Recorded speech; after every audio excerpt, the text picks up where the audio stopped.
Hello everybody, welcome back to Kanga TV, home of North Melbourne fans, and welcome to the round 20 preview.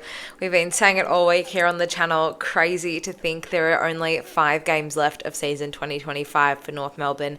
The year has gone painfully slow and way too quickly all at the same time, and I personally am pretty devastated that we are coming to the end of another season. And so while that has been challenging at times, I am going to enjoy these last 5 games for all that they bring, the ups and the downs, everything in between. And as always, I just want to thank you guys for riding the roller coaster with me here on the channel. It's been a crazy first year covering the North Melbourne Football Club here on the channel with all of you guys, and ups, downs aplenty, and it's made all the better doing it with all of you guys at home and over on socials and seeing you all at the games. So 3 games left in Melbourne, 5 games left of the season, and I just want to have some fun, and I'm sure you guys are in the same boat as well. I've had a lot of time to reflect this week. I caught up with Pommy earlier in the week. That video is now live on the channel, and we were just sort of chatting about what the next 5 games could bring for North, and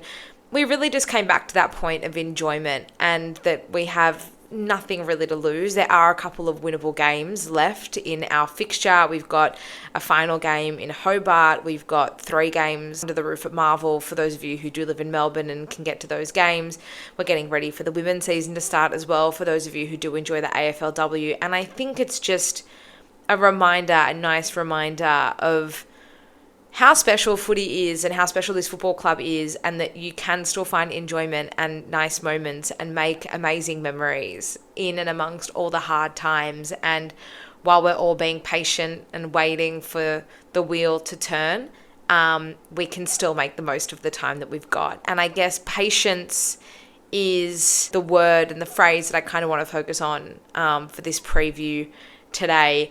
The last time we beat Geelong was in 2015. I believe it was a Saturday night under the roof at Marvel as well. It is insane to think that it's been so long between victories against the Cats.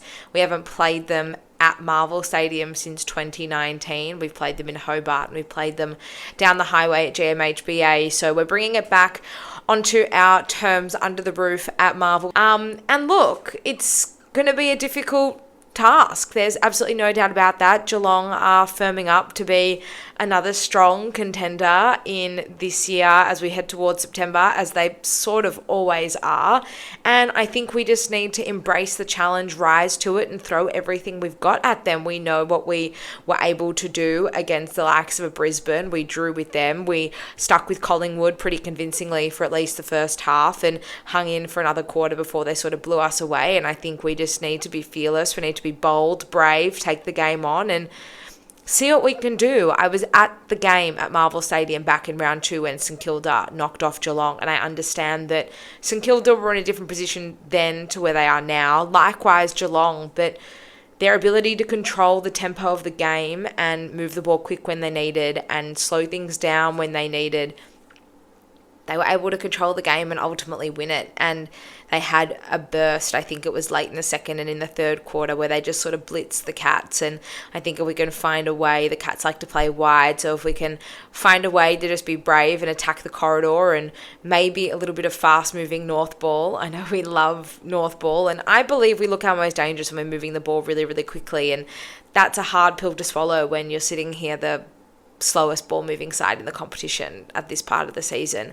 So I think we've got to stop worrying about it being perfect and stop worrying about having everything figured out all the time, and just absorb a bit of chaos and absorb a bit of pressure and just make the most of what we can. And I think on that, when thinking about patience and thinking about growth and development, I think for all of us, we feel like we've been patient for a very long time because as fans, we've been on the receiving end of 6-7 very, very difficult years. But in reality, we're only coming to the end of Clarko's 3rd season, and that first season, as we all remember, was interrupted and he was missing for about half of the season in the middle of the year. So in reality, we're only approaching the end of Clarko's 2nd full year as senior coach, and these things do take time. And I think we as fans are so desperate for any sign of positivity and sign of growth that we almost want to rush it along and we almost want it to happen straight away, and we forget the beauty of delayed gratification. And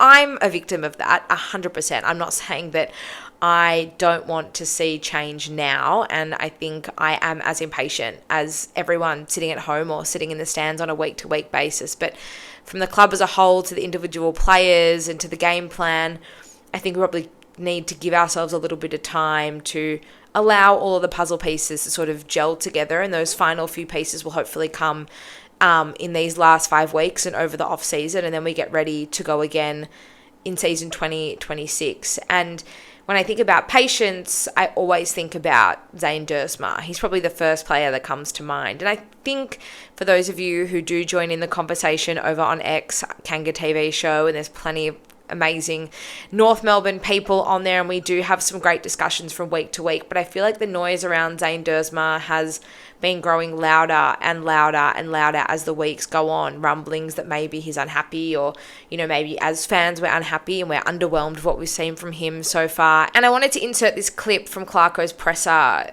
earlier today after main training on Thursday, because I think it really speaks to what we should be expecting from Zane Dersma now in comparison to what we can expect from him in years to come, and the impact he can have on this football club. Yeah, well, you're right. He did go behind the ball, and we've just found that a lot with young kids trying to find their way in the game, how difficult it is to make a real consistent impact forward to the footy. And so we've tried him in a number of positions. He's played forward, he's played midfield, he's played a little bit of wing. Earlier in the year in the VFL he played a little bit of half-back, and last week we pushed him to half-back as well. So that's horses for courses a little bit. We're just trying him in different positions and trying to find a spot where he can have some consistency and continuity with his footy, and we'll continue with that for a little while yet. Do you have a vision of what he is for the team long term, or is it? We got a clear vision on what his capabilities are, but and that's something around a Jack Gunston type of player. But Jack Gunston was not making a huge contribution in his second, third year of footy either. These young kids trying to find their way as a sort of forward midfielder type of player, plays a little bit of wing. We played a lot of gunno on a wing early in his career. At Hawthorn, let alone what he was doing at Adelaide. So it's a long journey for these lads to navigate, and the most challenging part is the early part, when they're not quite strong enough to take these key positions, not quite crafty enough to know the running patterns and get in the road of the other key forwards in the side. So he'll find his way, but we're really confident he's going to be a long-term player for us. Speaking of Zane Dersma, he's one of 3 players who make their way back into the lineup this week. He is joined by Finbar Maley and Robert Hansen Jr. Coming out of the side, Callan Coleman-Jones with a calf injury, Cooper Harvey with illness, and Will Phillips has once again been delisted.